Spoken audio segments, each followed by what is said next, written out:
All right, ladies and gentlemen, welcome back to Torah Studies. It's great to see everybody here tonight. All right, so tonight's Torah portion, the portion that we're going to study this week is Korach. Korach, man, Korach is a complicated guy. What can we say about Korach? Korach is a complicated man. Good to see you. Welcome, welcome.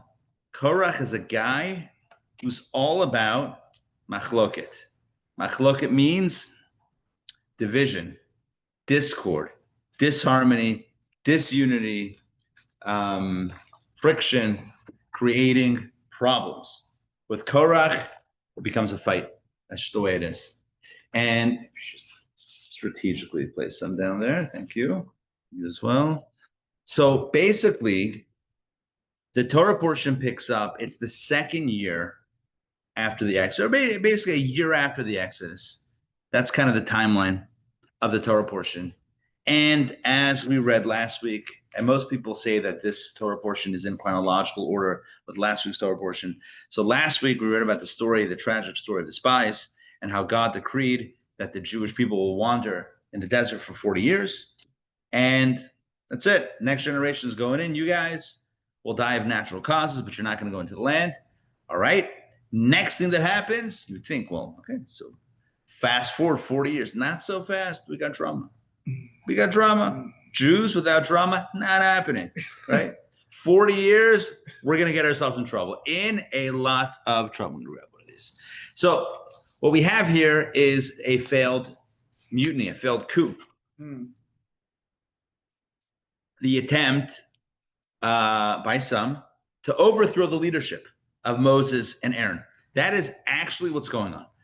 Now, you have to understand, overthrowing the leadership of Moshe and Aaron is essentially overthrowing, it's trying to go against God, because God had placed Moses and Aaron in those positions. Now, it could be that Korach doubted. Maybe Korach said, who said that, maybe you all made that up. Maybe Moses, you said that God told me X, Y, and Z, but maybe that's not true. Could be. But nonetheless, that's what he's attacking. He's attacking Korach, and he does not come alone. He comes with a bunch of people, as we'll see in the narrative. He comes, and his claim is, the entire nation is holy. Why do you raise yourself above the congregation of God? What he says is power to the people. What he really means is, I want to be in charge. Animal Farm. Hey, Dr. Max, Animal Farm? Hi, Sandrine. You're right. So all animals are created equal, but some are more equal than others. That famous line. Yeah, that's what Korach is saying. Korach is saying, look, why do we have leadership? Moses and Aaron, who put you in charge? Everyone's holy. Everyone is God's people. We're all amazing. But what he really wants is for himself to be in charge. That's the way it works. What do you think happened with communism, or the French Revolution, any major revolution, right? It was always about, let's overthrow the hierarchy, let's overthrow the chain of command, let's overthrow, the lords and those in power and the system and the kings and the monarchy and all that stuff. And in that vacuum of power, what's going to happen? Oh, I don't mind stepping in the meantime. Sure. If it's going to help out. Always the story. No different here. It didn't work, but this was the attempt. So the way here, we're going to map this out. I'll map out the class. I have just a little fairly similar to what we've. Was he advocating democracy, or was he a little upfront about it? So here's the thing: he used the language of democracy, but his intention was another form of, whatever the right word is, dictatorship. Not that Moshe was a dictator, but whatever. He wanted a form where he was in charge. But yeah, he used language that would sound very familiar to a democratic or democracy-minded person. Language, yeah. Okay, now so here's the map. The map is, we're going to read the narrative, the pertinent narrative to tonight's class. It's divided into 4 parts. Text 1A, 1B, 1C, and you guessed it, 1D. So it's mapped out in 4 parts. Then we're going to ask 3 questions on the narrative. Well, sorry. We're going to present a few questions. We'll present Rashi's answer. We're going to ask a few questions on Rashi, and then we're going to put together Rashi in a different fashion, in a different light, and walk away with what I think is a pretty powerful lesson for our own lives. Okay, so here's what we're going to do. We're going to begin. Let me pull this up over here as well. We're going to begin with text 1a. Ramon, I'll ask you please to read this one in a moment. Hold on 1 second. Let's get this shared. And here we go. Take it away. Verse number 1. Korah, the son of Izhar, the son of Kehath, the son of Levi, took himself to one side, along with Dathan and Abiram, the sons of Eliab, and On, the son of Peleth, descendants of Reuben. They confronted Moses together with 250 men from the children of Israel, chieftains of the congregation, representatives of the assembly, men of repute. They assembled against Moses and Aaron and said to them, "You take too much for yourselves. The entire community, all of them, are holy, and God is in their midst. Why do you raise yourself above God's assembly?" Okay, so that's the opening. So thank you for reading that. That's the opening salvo, as they call it. Just to clarify a few things that I think are interesting. So number one, who's involved in this Top men. machloket? So here we have Korach, the son of Yitzhar, the son of Kahat, the son of Levi. So here the Torah literally maps out his lineage. He's basically from the tribe. I mean, he's from the Levi, Yeah. from Levi. He's a Levite. So he's a cousin of Moses, a cousin of Aaron. Now, so who's with him? So that's Korach. And then you have Dathan and Abiram. Okay. And On, the son of Pelet. And they're all from the tribe of Reuven. And they also have with them 250 men from the people, chieftains of the congregation.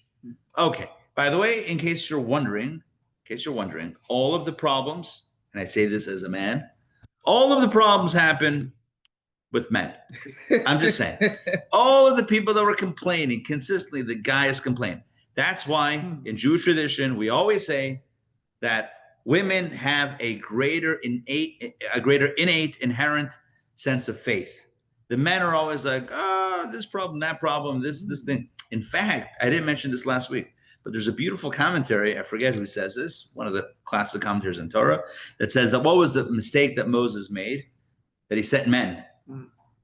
He sent men. Had he sent women, there wouldn't have been a problem. Supposedly, after he got the Torah, he went to the women first. He went before the Torah. He went to the women first. Exactly. Anyway, as I could say, I feel like a safe space. Would have just changed their mind. Say it again. They would have just changed their mind. Well, listen, I think like this. You know, there's something about guys and fighting for power, vying for power, it's all this drama. Anyway, so here we have this. By the way, the 250 men that we just read about, also from, according to the commentaries, also from the tribe of Reuven. Also that, and just to get a little bit into the what's it called? A little bit into some other dimensions of Torah, and really kind of mapping a few things together. The way that the Jewish encampment was in the desert. So Korach and his crew and his family, he was one of the Levites. They encamped like physically in proximity to where the tribe of Reuven was encamped. To which our sages say, "Woe is to the wicked and woe is to their neighbor." Meaning, if your neighbor is Korach, you might just find yourself in a hole. I'm kidding. You might, or not. You might just find yourself in a challenging situation because people get swept up with what their neighbors are getting swept up with. That's the way it is. All right. Reuben was the firstborn, right? Yes. With a favorable report. Say it again. Who? Was Reuven? No. Kalev Caleb. and wait, and Yeshua. Yeah. Or So either tribe of Reuven? No. Reuven was the firstborn. The people on the other side of Levi, because they were in a circle, right? Yeah. So the people on the other side, they must have had something.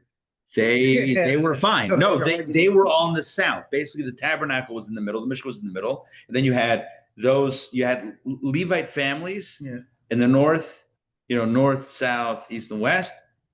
And then you had also the tribes around there. So the south encampment was Korach's family was there, and tribe of Reuben was there. And again, that's it. Now I think my mom just mentioned that Reuben was the firstborn. So the commentaries say, how did he, in addition to the fact that they were neighbors, there was also a bit of an axe to grind. Why? Because we know that Reuben, although Reuben himself was the firstborn, and thus the tribe was the firstborn tribe, they were basically stripped of all privilege. Yeah. It was given to the Levites. Now, you would say, well, I mean, what an unholy alliance between a Levite who took the place of the oldest tribe, Reuben, right, and Reuben. And nonetheless, what do they say? The enemy of my enemy is my friend. At the end of the day, they were able to align with each other. They all felt, aggrieved. Korach felt like he should have been in a more prominent position. He was just a regular Levite, whatever that means, but he wasn't like given a specific, a big title. And Reuben felt like their whole tribe had been overlooked. So again, these alliances meet up. So whether it's because of the neighbors, whether because of an axe to grind, some old hard feelings, here we are. All right, so that's 1A. Now let's continue with the narrative. All of this is background narrative, but it's going to be important as we kind of piece together the story. Text 1. You know what? Continue. Remember, we'll give you all the ones. Amazing. Moses heard and fell on his face. Now pause there for a second. Moses heard and fell on his face. What did he hear? He heard about this impending mutiny, about this, this revolt, and he falls on his face. And falling on his face is an expression of humility, and also, I mean, if we're being frank, hello, come on in. Hey, welcome.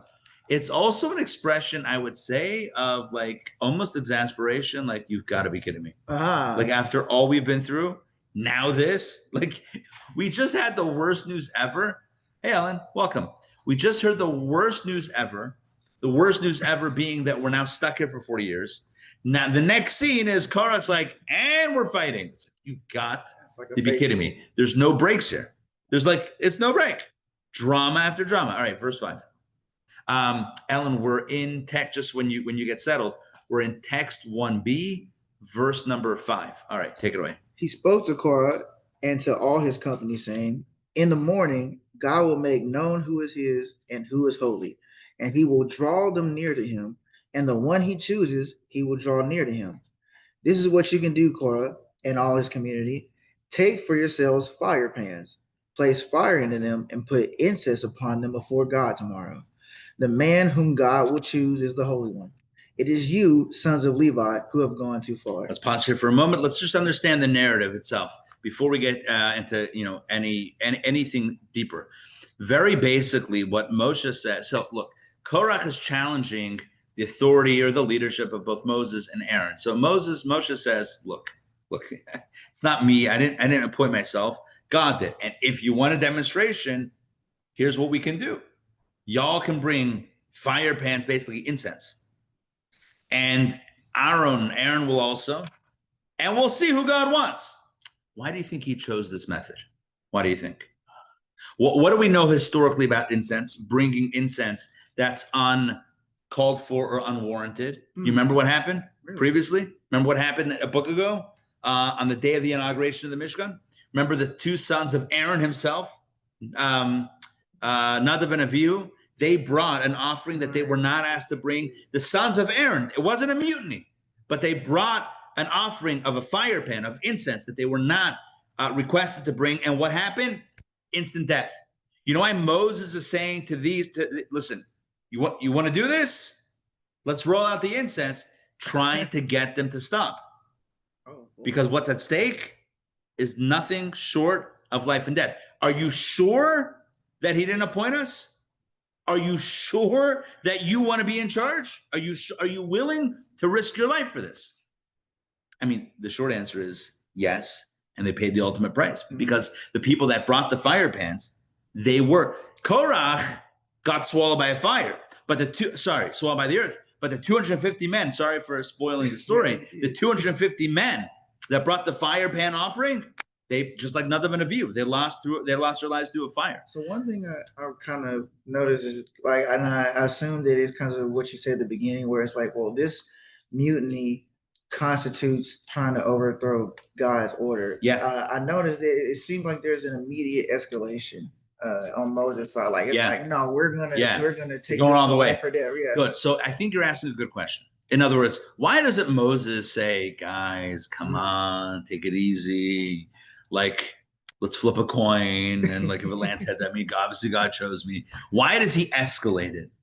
So good. According to the commentaries, he did try to de-escalate it, and there are inferences. Okay. There are inferences in the verses. We're about to get to one.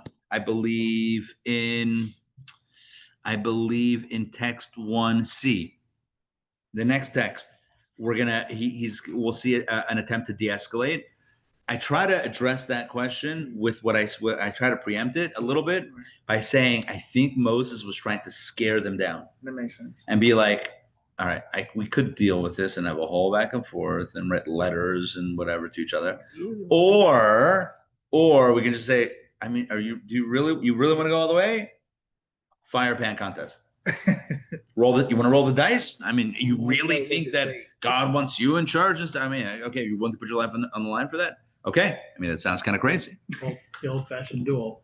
Literally, the old-fashioned duel. Had lots of those. Yeah, this is before what's that musical? How the West was won? No, like the recent musical, the president who shot the other guy. I don't know. Hamilton. Thank you very much. Right? Wasn't Hamilton cool? Yeah. I don't know. I don't watch Broadway stuff, but yes, Hamilton. More of a cartoons guy. Okay, 1C. Let's go 1C. Let's continue with the narrative. All right. All of this is the buildup. Moses summoned Dathan and Abiram, sons of Eliab, but they said, we will not go up. Is it not enough that you brought us out of a land flowing with milk and honey to kill us in the desert, that you should also exercise authority over us? You have also not brought us to a land flowing with milk and honey, nor have you given us an inheritance of fields and vineyards. Even if you gouge out the eyes of those men, we will not go up. Okay, it's insane. The narrative here is craziness. Yeah. Okay, first of all, verse 12. Let's just read. Just look this over again.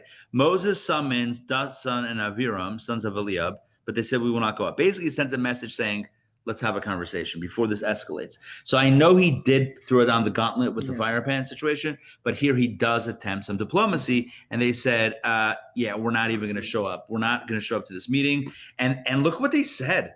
Talk about horrible things. Is it not enough? I'm just going to repeat it. Is it not enough that you brought us out of a land flowing with milk and honey?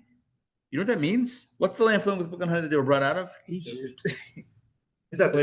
Since when do we call Egypt the land of milk and honey? What planet are they talking about? And then to kill us in the desert, because, I mean, that's kind of true. They were going to die in the desert. Yeah, okay. That generation was going to die. I mean, they were going to be killed, right, but they were going to die in the desert. Okay, I mean, that's kind of true. But you've not brought us to the land flowing with milk and honey. So I guess they're calling both Israel and Egypt lands of milk and honey. It's bizarre.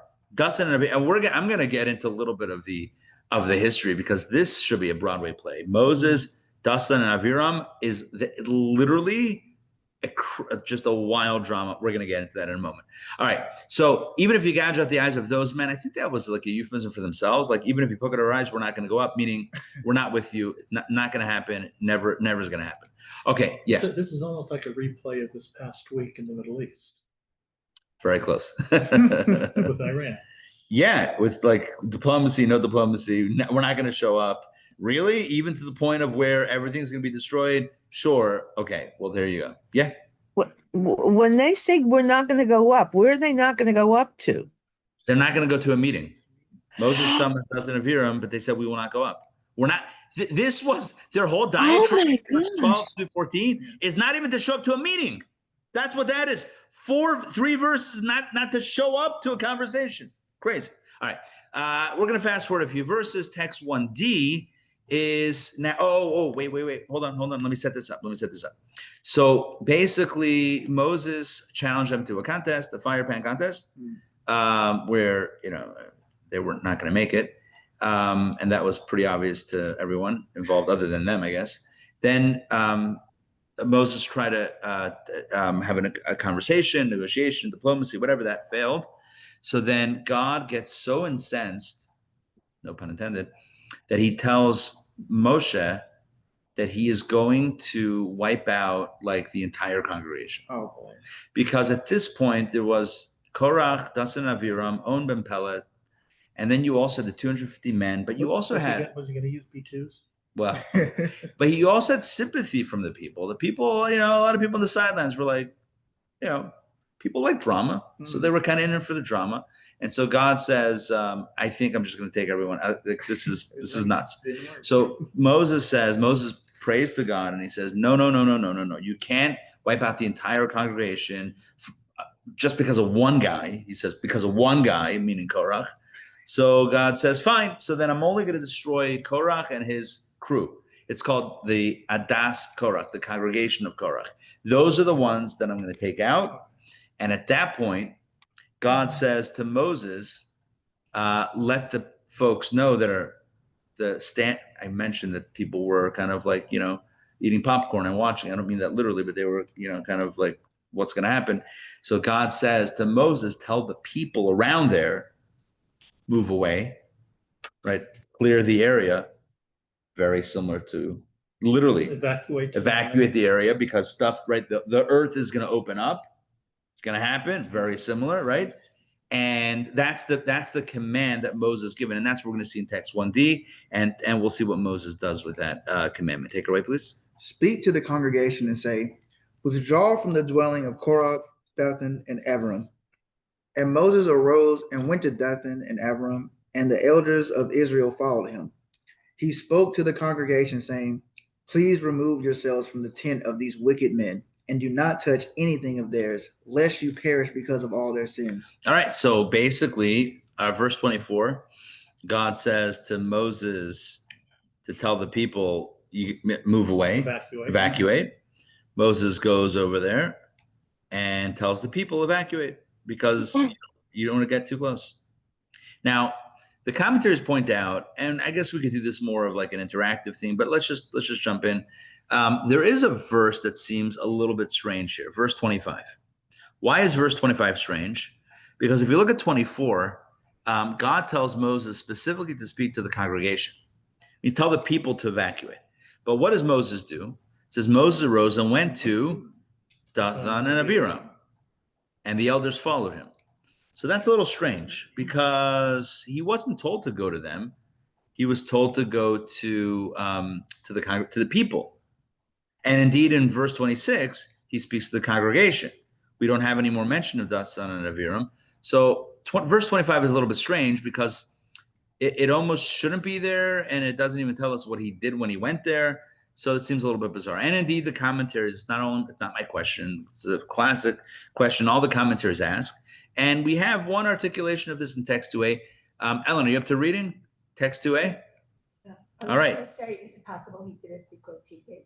Maybe he'd give them another. Oh, very good. Ellen is saying, well, maybe he was giving them a third or another chance, a final chance. He gave the, Yeah. Another warning, another chance. Watch out, 24 hours, whatever it is. So maybe give them another warning. To me, it kind of seems like he might have went to them like out of respect, like, hey, I'm going to tell you, like, and the reason you wouldn't write that is like, hey, I'm going to tell you right now what, God told me. He's about to just disclose, full disclosure. Yeah, and like, you don't want to put that in the like, oh my God, what? Right. Like, okay, good. Let's see. So let's see the question. So if you don't mind, Ellen, please read the question, text 2a. This passage omits the purpose of going to Dathan and Abiram. If they were going to deliver the message, please remove yourselves to the people. Why did they detour to Dathan and Abiram? There you go. And if they, meaning they is Moses and the elders, because the verse does say that Moses went with the elders of Israel. So, if they, Moses and elders, were going to deliver the message to the people, then why detour to Dathan and Abiram? And it doesn't even say what happens there. So Rashi addresses this, or seems to address this, in text 2b. All right, please read one more, Ellen, text 2b. And Moses arose. He thought they might receive him respectfully, but they did not. Okay. All right. So it seems so. So Rashi says that Moses thought they might receive him respectfully, but they did not. So now that seems. Oh, and if you notice in the parentheses it says Midrash Rabbah, that the printers put that in. the printer sometimes put in where Rashi seems to get his commentary from. So the printer put in Midrash Rabbah, and indeed, if you look at Midrash Rabbah, it seems to say that and answer the question that we asked in text 2a. Ellen, if you don't mind, please read one more text 2c. Moses said, "Since they did not want to come to me, I will go to them. Perhaps this will shame them into repentance." Thus the passage states, "And Moses arose and went to Dathan and Abiram." Thank you. Now, this is a callback to what we read in text 1c. If you recall, a few pages ago, in text 1c, Moses called Dathan and Abiram to come to him for a meeting and negotiation, or maybe some sort of reconciliation. And they said, "No, we're not going to come to you." Okay. And then it kind of escalated from there. And so now comes along, the Torah tells us that Moses arose and went to Dathan and Abiram. Dathan and Abiram. And says the Midrash, why did he go there? He went there because they didn't come to him, so he was going to go to them. The language is a little strange. Perhaps this will shame them to repentance. That's an interesting thing. Maybe he would just go and try to speak to them and walk them down from their anger or whatever it is, or their rebellion. But the language here is shame them into repentance. Okay, I hear that. It's interesting. It's an interesting angle on that. But either way, if they didn't want to come to me, I'll go to them. So it's kind of like a little bit of humility of Moses. And it seems, Maybe he was really trying to save them from God's wrath. Right, yeah. He knew what was gonna That's the suggestion, right? That's exactly the suggestion. Maybe Moses tried to save them from God's wrath because God just said, "Tell everybody, move away. It's going down." Moses like, whoa, 1 second, let me give them one more chance. Okay, and it seems like the printers of Rashi didn't write the parentheses, but the printers believe that Rashi's line is basically that. He thought they might receive him respectfully, but they did not, meaning he went to them to try to reconcile. Now, Why is Rashi quoting Medrash? Good. Question number one, why is Rashi quoting Medrash? We have a few more questions. I have another 2 or 3 questions. That's one question. Like, why quote it if, usually Rashi deals with Pshat, here's a Medrash. Okay. Next question is going to be, one second. God didn't tell Moses to speak to them. God gave Moses clear instructions. Go to the people and tell them evacuate. It would be quite the chutzpah for Moses to unilaterally deviate from the mission and say, well, before I do what God just clearly told me to do, I'm going to try one more diplomatic mission. Moses typically doesn't do that. Moses doesn't go rogue. Now, if Moses disagrees with God, which has happened, he'll tell God directly, like, no.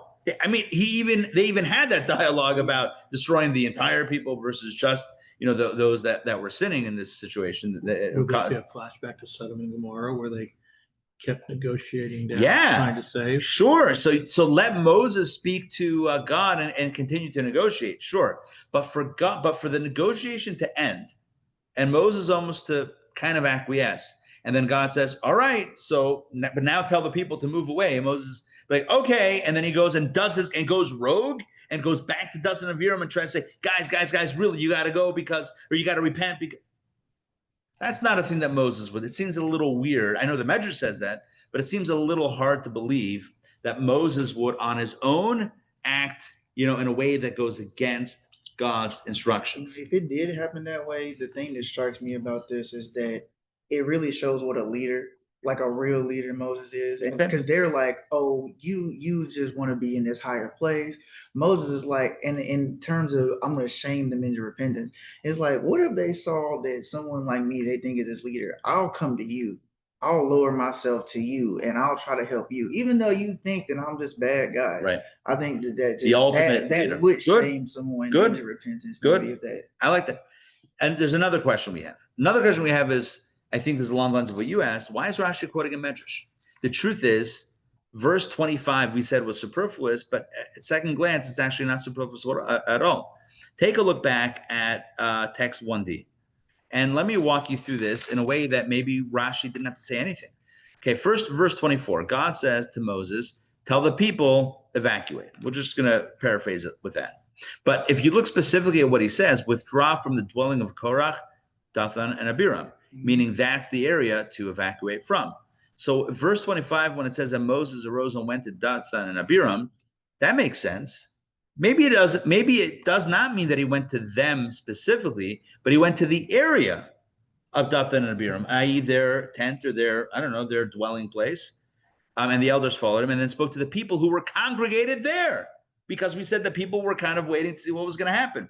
So it turns out that Rashi could have explained this, not quoting the Medrash about giving second chances, and just said, oh, you know why you went to Dathan and Abiram? Not to schmooze with them, not to deviate from what God had told him, but just because that's where the people were hanging out and that's where the evacuation had to happen from. You got to tell the people that are in the hot zone. So he went to where it was hot, right? So that's a very simple. So why does Rashi quote a Medrash? I'm just explaining your question. So it makes more sense. What I just said, right? Yeah. Makes way more sense. He went to Dathan and Abiram. That's it. Who says he told them anything? Who says he had any interest in giving them another chance? Now, I'm not saying he didn't. I'm just saying, how do you see that in the verse? Remember, Rashi is dealing with Pshat. God says, tell the people to move away from these locations. So Moses goes to the location. What's the problem? Okay, great. Third question is, why did the elders follow him? God didn't tell the elders. God told Moses to go warn the people to move away, to evacuate. So Moses goes and the elders follow him. Again, were they just like, whoa, what's going to happen? We're going to miss this. Why did the elders go? It just seems a weird thing. Rashi doesn't address it, but why would the elders go? So here's the brilliance of Rashi. One of the major things that we need to remember when we study Rashi is you got to pay attention to the words that he quotes from the verse itself in his header. Remember, Rashi wrote his commentary in the following structure. He quotes a few words from the verse and he comments. And if you ever have a question about Rashi's commentary, one clue is look at what he quotes. According to the printer, Sin L'Chamashim, that writes Midrash Rabbah, the printers are trying to tell us that Rashi is basically saying the same thing as a Midrash. But we've just demonstrated that doesn't make sense. Why would Rashi quote a Midrash? It's not even a question. Why would Moshe deviate and go to Dathan and Abiram and deviate from the mission, which is to speak to the people, tell them to evacuate? That doesn't make sense. But the question is even stronger when you look at the header of Rashi. And this is going to be a major, major clue. Take a look back at text 2b. This is on page 174. Again, refer back to text 2b at the top of the page. Look at the header. And Moses arose. If Rashi was explaining why he went to Dathan and Abiram, Rashi should have quoted those words. He went to Dathan and Abiram, and then Rashi should have said he was giving them another chance. That's not what he says. That's not what Rashi says. Again, according to the Medrash, again, the printers are trying to smush everything together. Rashi is the Medrash is Rashi. It's all the same chalent. Well, hold on. The Medrash is explaining why he went to Dathan and Abiram, but Rashi doesn't quote those words. He quotes completely different words. Vayaka Moshe, Moses arose. Because the truth is, Rashi is not concerned at all about why the Torah says that he went to Dathan and Abiram. It makes a lot of sense why he went there, because that's where the people were that he had to evacuate. That's not Rashi's question. Rashi's question is, why does the Torah tell us that Moses got up? Do we care? How is that relevant? He arose. Oh, so he must have been sitting down. And why would the Torah say that he got up and he went? Why not just say he went? Look back at the verse and you'll see we can remove a few words. Take a look back at text 1d, verse 25. It says, and Moses arose and went to Dathan and Abiram. Why didn't it just say, Vayelech el Dathan v'Abiram? He went. Maybe Vayelech Moshe. Why Vayakum? Why he got up? Why does it say that he arose, that he got up? Vayakum means that he stood up. Why is that relevant that he got up? Is arose here the real translation of to get up? Yeah. Or could it have meant that he was going to a higher place? Excellent. Excellent. Or- Good. Is arose literal? He stood up. Torah wouldn't imagine if the Torah used words like that every single time someone made a movement, and he opened his mouth and said, doesn't say that. And he said, he went is fine. You don't think he got up and went. He got it. Unless you say that getting up is not literal, it's figurative. How do we know this? From an earlier Rashi. Rashi expects us to at least remember what he wrote to us, what he wrote earlier. All the way back 4 books ago in the book of Genesis. There's another time the Torah uses the expression got up. This time it's even weirder. Avraham. It's about, yes, Abraham. It's when he purchased the cave of Machpelah, the burial place of the patriarchs and matriarchs in the city, the holy city, the holy Jewish city of Hebron. And there the Torah says that Abraham, Ephron originally, this guy, Ephron, the Hittite, he offered him, said, take it. And he says, I'll pay you. Okay, then pay full price. Whatever, they negotiated. And ultimately, what happens? Ultimately, the purchase goes through, and the Torah says that after the purchase went through, Vayakam Sedei Ephron, the field of Ephron, same word, got up. That's even weirder. How can a field get up? A person can get up, even though it's superfluous in this context, but a person can get up. A field can't get up. That's the first. I mean, if you see your field standing, you might want to, you might just want to check things out, right? Fields don't stand. But Rashi explained. The vegetation can. Well, that's true. But Rashi explained, that's true. Rashi explained what it means. Take a look now. And he said that's the first time that phrase was used. It's the first time that it's used, and the first time that it's used in a bizarre fashion. All right, David, please, 3a, please. And the field of Ephron rose. And if you look at that Hebrew word vayakam, same word vayakam, text 3b, here's Rashi. This is the kicker. And the field of Ephron arose.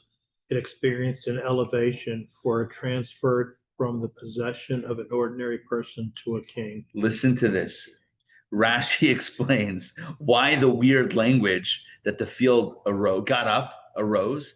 It elevated. You said, does it mean elevated? You literally asked that question, right, David? Mm-hmm. The answer is yes. And Rashi says the field experienced an elevation from the possession of an ordinary person to the possession of a melech, of a king. Now I know what you're thinking. Since when was Abraham a king? But if you look at the Hebrew, Tekuma haitalo. This was a tekuma. This was an elevation. Sheyatza miyad hadyet. It left from mundane or ordinary possession. Liyad melech. It's not the translation. It's Rashi. Rashi used the word melech, king. It went to the hand. So here it's the hand of a king. Yeah, not just to literally, a king. right? The hand of a king. Hey, Sandrine, great to see you. So what you did? So what does this mean? This means that when the word vayakam is used, and Rashi, this is the precedent that Rashi is banking on, that we remember when the word vayakam is used, it means that something, or maybe someone, elevates or ascends, not just to a higher level, but to the level of royalty. Listen to this. Why wouldn't they use the term aliyah? Yeah, you could have also used the word aliyah, like an elevation, but maybe this is a specific type of elevation. Maybe this is even a greater elevation, like from ordinary to royalty. Maybe. That's a good question. I don't know. But maybe it's an even deeper level. Comes along Rashi, and what does Rashi say? And Rashi is telling us the following. In our verse, right? What's happening in our verse? In our verse, what we have is we have Moses getting up and going to Dathan and Abiram. And the simple reason is because that's where the people were gathered that needed to be evacuated. And so he goes to where the people are and he says, guys, you got to move. So none of that is problematic. What Rashi quotes are the problematic words. Vayaka Moshe, Moshe got up. What does that mean? So here's how the Rebbe understands it. What Rashi is really telling us, and we can read this into Rashi in a second, is that Moshe did not deviate from his mission. He was told to evacuate, so he evacuated. But what he did was he walked with royalty and nobility to give them subtly one more chance to back down. He didn't tell them, guys, watch out, it's going to get bad. He didn't do that. But he walked with the stature. He had the elders walk behind him. That's why the elders. And why the elders? Because this was Moses. He did his own thing. He wasn't told by God to do this. But it wasn't a deviation either, because he didn't take out any time from his schedule. But he walked in a way. He literally physically moved in a way that would hopefully evoke their sense of reverence, fear, backing down. Oh, well, maybe we're messing with the wrong guy, that sort of thing. They should get the message. They should get the message. Correct. He's the guy. He's not coming. He's not coming like a schlump. He's coming like Vayoka Moshe. Yeah. Right. Right. He's not begging. He's coming with strength. Take a look. Take a look at this. Look back at Rashi, and we'll read this into Rashi, text 2b, page 174.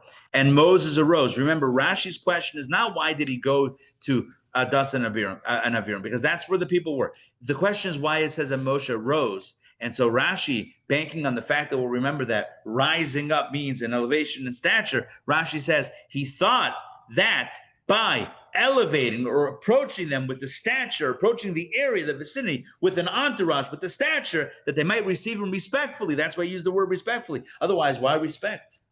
He was pleading, why respect? He walked with royalty as a melech, as a king, and he thought that that might be the thing that got them, motivated to back down, but they did not. They did not receive him respectfully. I don't know if they laughed, but they just ignored it, and it didn't work. Let's read this. Yeah. They've been stupid. I can't. What, you know what? We're gonna hold on to that. I'm gonna tell you soon the history. It's an incredible history. Take a look at text number 4. I'll read this text 4. It's from the Rebbe's talk on this. The Rebbe's insights into this Rashi. The Torah adds the words, and Moses arose.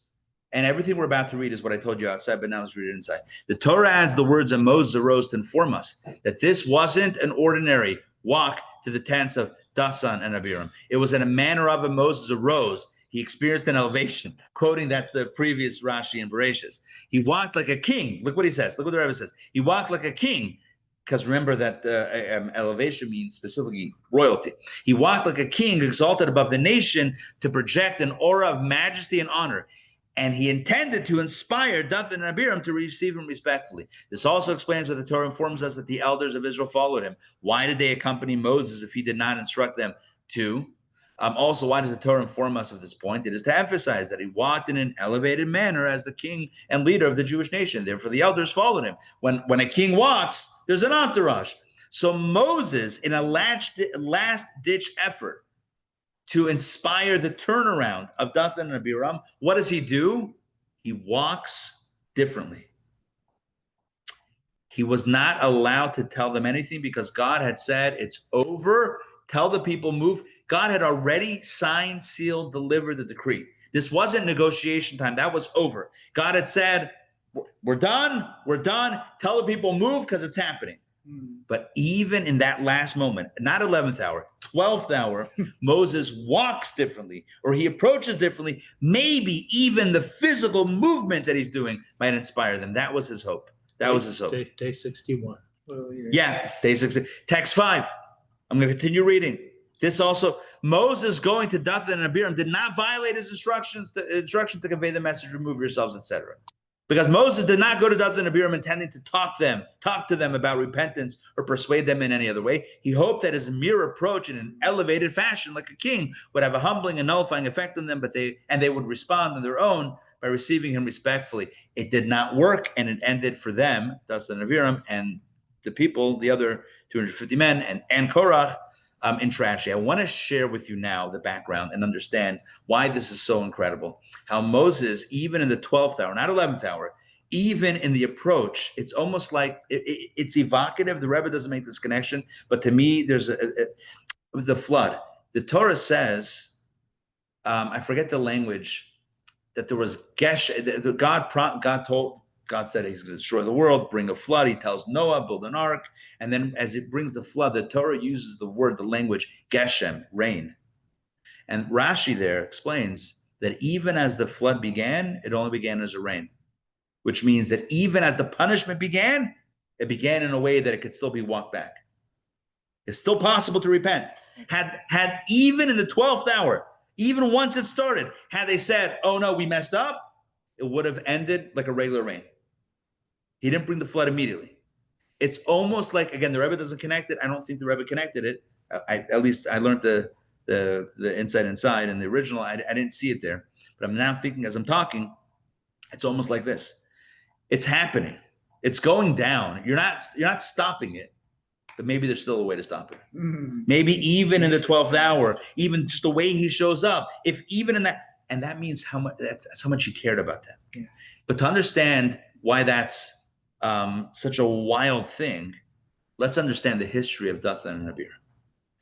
The history is long, and I don't know if the right word is sordid, but the history between Moses and these two men is very complicated.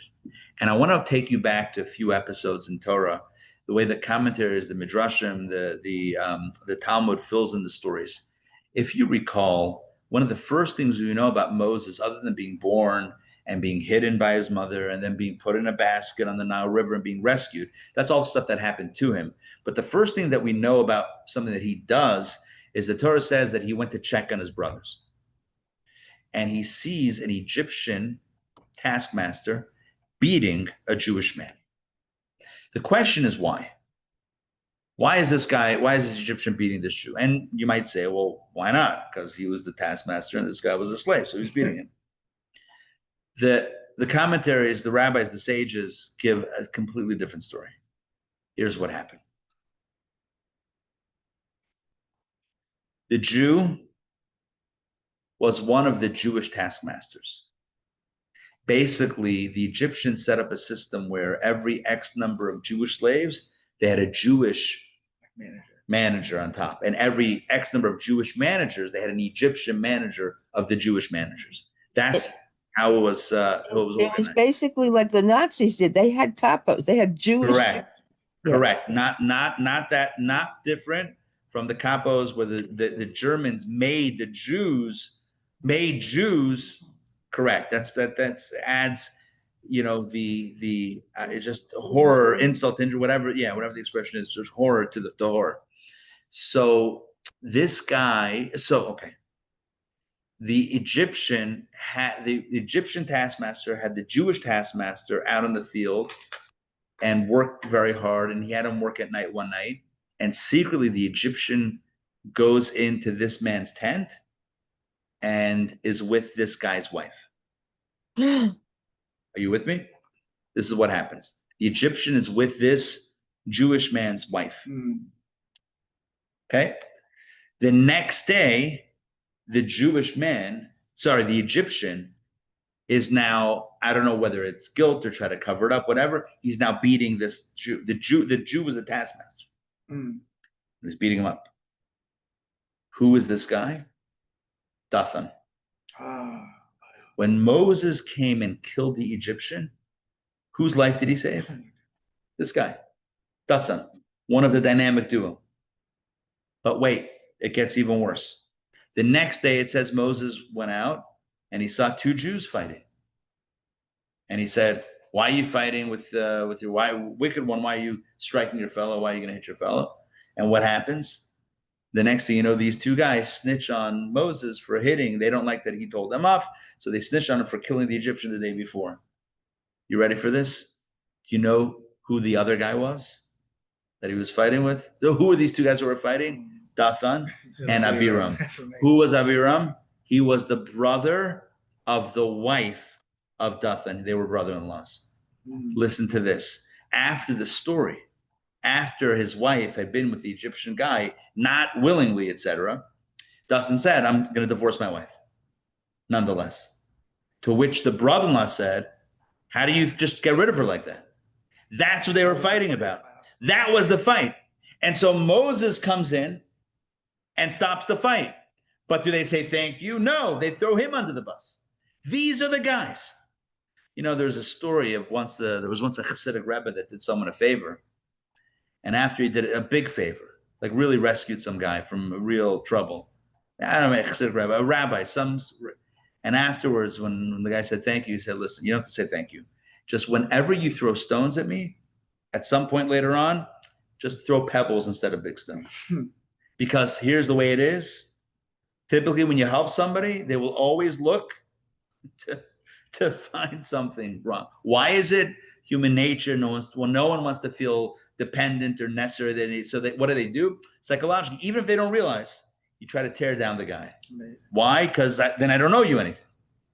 Tearing down Moses consistently, right? When the manna fell from heaven, and Moses said, don't leave any leftovers. They left leftovers. Right? Don't collect on Shabbos. They went out to collect on Shabbos. Consistently, these two. And these are the ones that Moses in the 12th hour, not 11th hour, after it was already signed, sealed, and being delivered, right? The payload is being delivered. Moses, even in how he approached and how he walked, wanted to save them. The stories are wild. There's even a narrative that says that Moses saved these two at birth, but the timelines, according to some, don't match up. So that's why I left that one out. But their history between these individuals is wild. It says that Moses prayed for Dathan and Abiram to be saved. Remember when not everyone made it out for the 10th out of Egypt during the 9th plague of darkness. A lot of Jews didn't make it, so that the Egyptians wouldn't see. Right? It says 4/5 didn't make it. Dathan and Abiram were meant to be part of those 4/5. Moses prayed for them. He saved their lives multiple times, according to the sages. And here he tried to do what? He didn't in this case. He wasn't successful. Or they didn't respond, I should say. God wasn't going to hear it anymore. Like God was like, you're not negotiating for these. You're negotiating for everyone else. These guys, now they're out.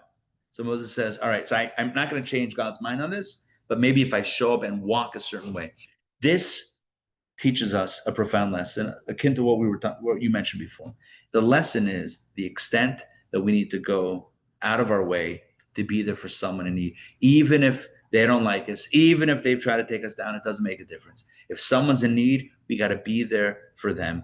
Ahavas Yisrael, loving our fellows ourselves, is not just to a friend. You don't need to be commanded to help a friend.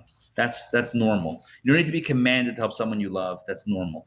You don't need to, you do need a commandment to help someone that you've never met, a stranger. To have Ahavas Yisrael for a stranger, yes, you do need a commandment for that. So, like the whole idea of one of the foundations of the way the Rebbe set up Chabad, where people will go out and into far-flung lands, literally far-flung places on earth, and to set up centers, community spaces for people that they've never met before, right? Just to be there for another Jew in need, to provide for their needs. That's Ahavas Yisrael for someone that you had previously never met. People willing to move out to Vietnam, or to wherever, to Tijuana, just to be there for Jews that they never met before, in case that they're needed. That's already level. But here we're talking about something else. Someone that you do know. Someone that you don't have a beef with. They have a beef with you. And they've been consistently trying to take you down. And Moses teaches us what it means to be a leader. What it means to be a leader is that you put all that behind you. No, he couldn't. He tried. He was ineffective in arguing their case before God. But what he could do, whatever he could do, he did to try to save them. Because we don't hold on to things. We're taught by Moses not to hold on to things, but rather to let it go and to be there for someone in need, even if they at a later point might use it against you. Moses rescued them multiple times, and they used it against him, and they tried to have him killed. Didn't make a difference, because that's what it means to love your fellow as yourself. It means to overlook everything else and be there in the way that's needed. My friends, there's a lot to learn from this. There's only one Moses. They broke the mold. There's only one Moses. Moses, something. 1 second. Sabi, you need a few? Yeah, we're to show this. Right. We're wrapping up in literally 90 seconds. We'll wrap up. Ellen, what were we saying? Isn't there an expression, something, no one like Moses? Yeah, yeah. Well, it says from Moses to Moses. No. Like from Moses to Moses, Maimonides, known like Moses. But that's scholarship. But vis-a-vis love, who was like Moses? Who was like Moses? And I think it's appropriate. We're approaching the Rebbe's yard site. It's coming up this Sunday, and I'm reflecting on not that the specific point that we're learning tonight about the enemies and everything, but like the general concept of living our lives in a way that puts other people first. Even if, well, why? Like, why should I care about them? Because that's what Moses taught us. That's what the Rebbe taught us. It's like, it doesn't, you know what it is? It's like, you don't have to like him. You just have to love them. There's Manis Freeman has talks that are entitled How to Like the People You Love. But I think this is a different message. You don't have to like them. But the Torah says you have to love them like yourself. What does that mean? To be there for them. That reminds me, my neighbor, the apartment neighbors. He's stomping sometimes, and I have legitimate challenges trying to love my neighbor, my actual your literal neighbor, right? And one thing that I've learned that the texts say that you don't actually have to like love them, like love everything they do. You have to treat them like you would yourself. Yeah. And the reality is we treat ourselves, hopefully, kindly, even if we don't always deserve it. And we overlook the things that we mess up about, and we're not always perfect. And we say to ourselves, you know what? That's okay also. I still love myself. So we should train that toward the other. And I think, it would be an appropriate resolution in honor of this week's Torah portion, the example of Moses and, the example of the Rebbe, to think about an area in the realm of loving our fellow that we can, step up in. One more thing to reach out to someone else, reach out to someone that we know is going through a difficult time, or reach out to a neighbor or someone that, we have some beef with, or whatever has beef with us, to reach out and create some shalom, create some peace. It's a good thing. All right. Got it? Made sense? Amazing. All right. That's Moses. It should be. He's the man. It should be Broadway, like you said. It should be Broadway. Oh, Dathan and Abiram is like epic. Yeah. By the way, it's not so crazy. It happens all the time. You help someone else out, and then like the next thing you know, somehow they got a problem, and you're like, what happened? Because it's hard to feel like you owe somebody. So the easiest way is to tear them down. I don't know them. They're they're good for nothing anyway, right? Great. Now I'm off the hook. That's just the psychology. Psychology of it is that it's harder to feel, indebted. It's easier to say indebted. Do you know who they are? Are you kidding me? That one?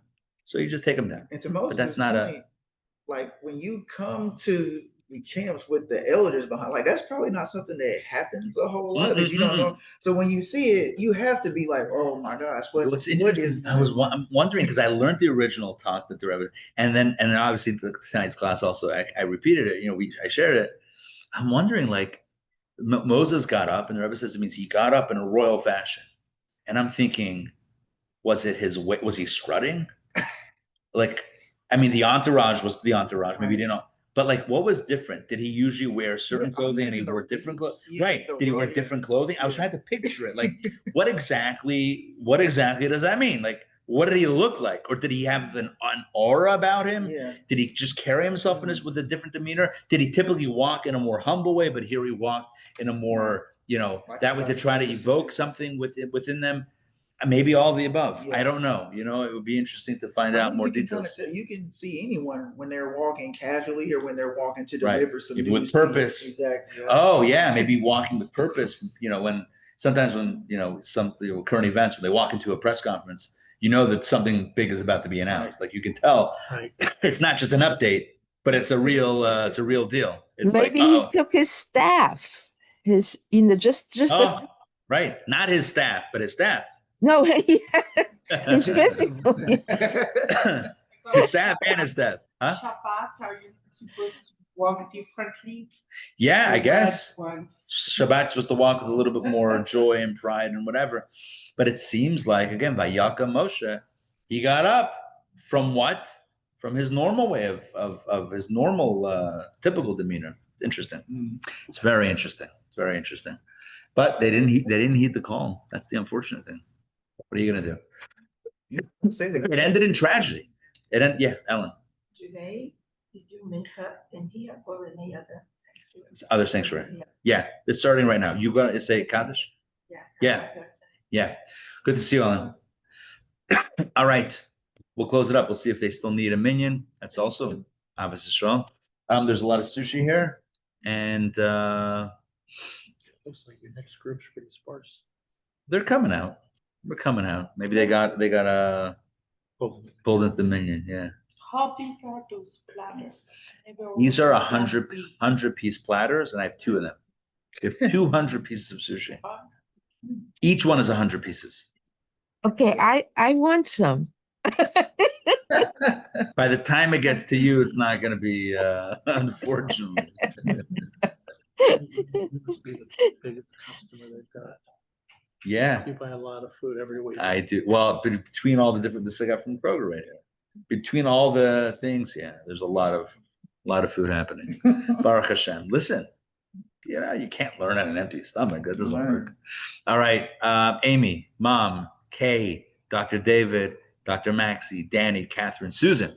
Good to see you guys. Lila Tov. We'll see you soon. Take care.